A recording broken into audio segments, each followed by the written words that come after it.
Assalamualaikum warahmatullahi wabarakatuh. Kami dari kelompok 7 ingin mendeskripsikan tentang hybrid model AI. Pertama-tama, saya Zedi Fahregi dan Saya Prija Febriansyah Kedurang. akan menjelaskan tentang materi ini. Yang pertama di sini di sel 1, kami menginstal library Google Play Scraper yang digunakan untuk mengambil data ulasan dari Google Play Store. Sostrawi juga digunakan untuk proses streaming bahasa Indonesia. Terus word cloud juga digunakan untuk visualisasi kata. Lalu di sel kedua, sel ini berfungsi untuk mengimpor seluruh library yang digunakan dalam proses penelitian. Library seperti Pandas dan NumPy juga digunakan untuk pengolahan data. RE juga digunakan untuk pembersihan teks menggunakan regular expression. Skitlearn digunakan untuk processing data, terus pembuatan model SVM dan evaluasi model. Sementara TensorFlow atau Keras digunakan untuk membangun model BILSTM. Library visualisasi seperti Matplotlib dan Seaborn juga digunakan untuk menampilkan grafik analisis. Lalu selanjutnya di sel 3, sel ini dilakukan pengambilan data ulasan aplikasi Bayu dari Google Play Store menggunakan library Google Play Scraper. Lalu di sel 4, di sel ini digunakan untuk mengubah nilai rating menjadi label sentimen. Rating dengan nilai rendah dikategorisikan sebagai sentimen negatif. Lalu rating sedang sebagai sentimen netral, lalu rating tinggi sebagai sentimen positif. Lalu di sel kelima itu kita masuk ke processing data teks. Pada sel ini dilakukan processing terhadap teks ulasan. Proses ini meliputi pembersihan teks dari karakter yang tidak diperlukan, pengubahan huruf menjadi huruf kecil, penghapusan stop word, serta steaming untuk mengubah kata ke bentuk dasarnya. Lalu di sel ke-6 masuk ke visualisasi word cloud. Sel ini digunakan untuk menampilkan word cloud berdasarkan teks ulasan word cloud. Word cloud dibuat untuk keseluruhan data serta masing-masing kategori sentimen. Visualisasi ini memberikan gambaran kata-kata yang paling sering muncul pada ulasan pengguna, sehingga dapat membantu dalam memahami pola opini pengguna terhadap aplikasi. Lalu di sel ke-7 masuk ke encoding label. Pada sel ini, label sentimen yang masih berbentuk teks diubah menjadi numerik menggunakan label encoder. Proses ini dilakukan karena algoritma machine learning hanya dapat memproses data numerik. Lalu pada sel ke-8, masuk ke tokenisasi dan padding. Sel ini berfungsi untuk mengubah teks menjadi deretan angka menggunakan tokenizer dan keras. Setiap kata dipresentasikan sebagai angka dan panjang setiap kalimat diseragamkan menggunakan teknik padding. Pada sel 9, Pak, ada juga pembagian data. Nah, pada sel ini data dibagi menjadi data latih dan data uji. Data latih digunakan untuk melatih model, sedangkan data uji digunakan untuk mengukur kinerja model. Pembagian ini bertujuan untuk mengetahui kemampuan model dalam melakukan prediksi pada data yang belum pernah dilihat sebelumnya. Pada sel 10, ada juga pembangunan model. Blitz sel ini digunakan untuk membangun arsitektur model Blitz.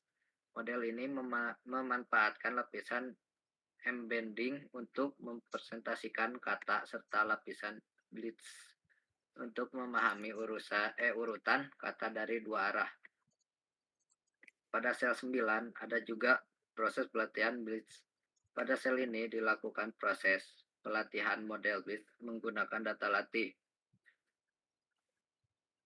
Model belajar mengenali pola hubungan antara teks, ulasan, dan label sentimen. Ada juga di sel 12, evaluasi model. Sel ini digunakan untuk mengevaluasi performa model BIS menggunakan data uji. Evaluasi dilakukan dengan menghitung nilai akurasi dan hasil prediksi. Ada juga di sel 13, ekstraksi fitur TF IDF. Pada sel ini dilakukan ekstraksi fitur teks menggunakan metode TF IDF. Model ini mengubah teks menjadi vektor numerik berdasarkan frekuensi dan kepentingan kata. Ada juga di sel 14, pelatihan model SPM. Sel ini digunakan untuk melatih model support vektor mesin dengan pencarian parameter terbaik menggunakan grid cells. Proses ini bertujuan untuk memperoleh konfigurasi model SPM yang optimal sehingga menghasilkan performa klasifikasi yang lebih baik. Ada juga sel 15, evaluasi model SPM. Pada sel ini dilakukan evaluasi terhadap model SPM menggunakan data uji. Evaluasi dilakukan dengan menghitung nilai akurasi dan metrik evaluasi lainnya hasil digunakan sebagai perbandingan terhadap model RIDS. Di sel 16, penerapan sistem puji. Sistem Paji. Sel ini menerapkan sistem Paji untuk mengolah hasil prediksi dari model SPM. Logika Paji digunakan untuk menghaluskan hasil klasifikasi dan mengurangi keputusan yang selalu kaku. Ada juga sel 17, evaluasi model hybrid. Pada sel ini dilakukan evaluasi terhadap model hybrid yang menggabungkan SPM dan fuzzy logic. Evaluasi dilakukan menggunakan akurasi serta classification respon. Tahap ini bertujuan untuk mengetahui efektivitas model hybrid dibandingkan model tunggal. Ada juga sel 18, perbandingan hasil model. Sel ini menampilkan grafik perbandingan performa antara model SPM dan model hybrid. Visualisasi ini digunakan untuk menunjukkan perbedaan akurasi dan kinerja masing-masing model secara jelas. Ada juga sel terakhir, penyimpanan model.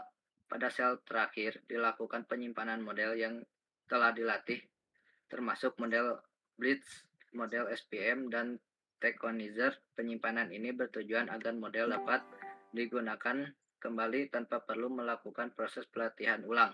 Misalnya pada tahap implementasi aplikasi berbasis transmit. Sekian dari kelompok kami. Iya.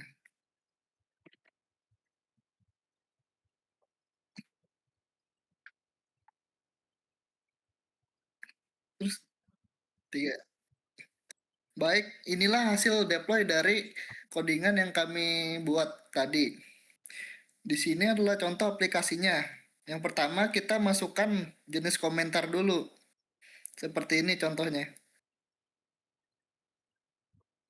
Ya, silakan tulis.